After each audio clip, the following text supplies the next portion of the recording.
Hey guys, here's a heads up to help you dodge a bullet. The new Basis M3S compared to its predecessor probably not a good choice if you already have the M2S. First, let's acknowledge that the sound quality is indeed better than the previous generation. Other aspects, like noise cancellation and battery life, have seen minor improvements, but nothing significant. What's worse, the M3S removes the reset button, making it much less convenient to pair with the new device. Below, we'll take a detailed look at this earbud's performance to give potential buyers some advice. Compared to the previous generation, the most noticeable change in the M3S is the larger charging case. The logo and M2S label on the back have disappeared, replaced by a larger Basis logo on the front. Of course, the weight has also increased. If you consider that an upgrade, then sure, go ahead. But while we are on the topic of upgrades, why remove the reset button from the previous models? Is it to emphasize the importance of one person, one device, and encourage my friends to buy more? Because now, to reset and pair with the new device, you have to open the case and press the earbuds simultaneously, which is incredibly inconvenient for anyone else who wants to borrow your earbuds. When it comes to sound, this is probably the most noteworthy improvement in the M3S. Its tuning is indeed better than the M2S. Looking at the frequency response curve, the M3S has more bass gain, making drums and bass-heavy music punchier. The mid-range vocals are relatively flat, peaking around 2800 Hz, averaging about 10 dB higher than the M2S, giving its sound more brightness.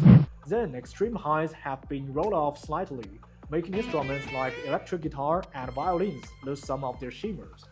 Overall, it's clear upgrades over the M2S, but compared to the raw sales of Ceramics X, the M3S falls short.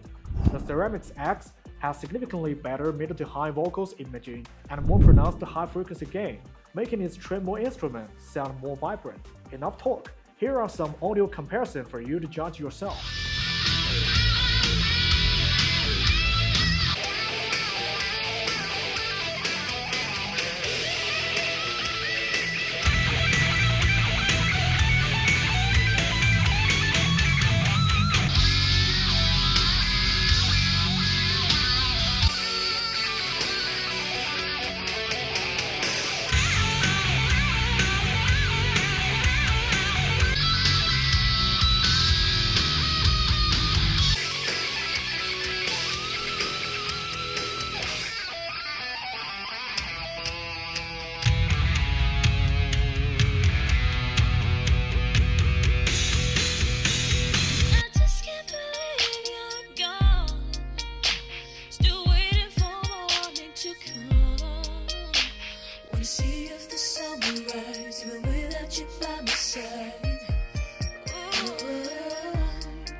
The M3S claims the noise cancellation depth of 50 dB, 2 dB more than the M2S.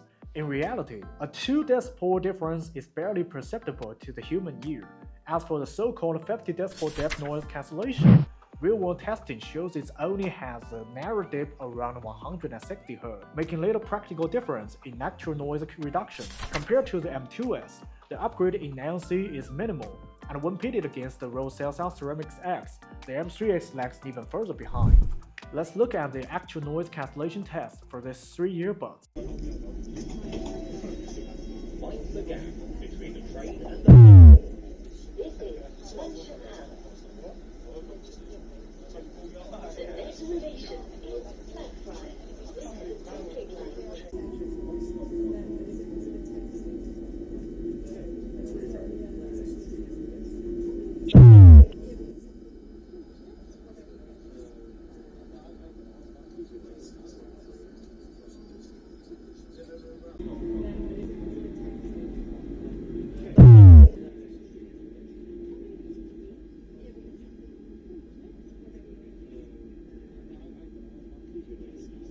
The M3S offers 12 hours of single-use playback and 55 hours total with the charging case, compared to the M2S 7 hours and 30 hours respectively. This is indeed an improvement, and real-world testing confirms this number. However, the upgrade is just a routine bug, nothing groundbreaking for the overall user's experience. If we are scraping the barrel for positives, the M3S app does have music mode that slightly enhances vocal performance. Turning it on changes the soundstage, making music feel more immersive. But here's a catch: if you want to listen to high-resolution LDAC audio, you have to disable both music mode and ANC. And speaking of the app, let's not ignore how useless the Find My Earbuds feature is. The locating bib is so quiet that it's nearly impossible to find them accurately. That's everything about the Baseus M3S. Compared to its previous generation, the upgrades are minimal, only slightly better sound and slightly larger battery life. Everything else is either uncharged or worse, like the larger charging case and missing reset button. If you already own the M2S, this isn't worth upgrading to. And when compared to the Rode Celsius Ceramics X, the M3S just doesn't measure up. Currently, the product isn't available on Amazon, so the exact price is unknown. But even if it's cheaper than the Ceramics X, I still wouldn't recommend you to buy it. That's all for today's video. If you have different opinion, drop your thoughts in the comments below. See you in the next video.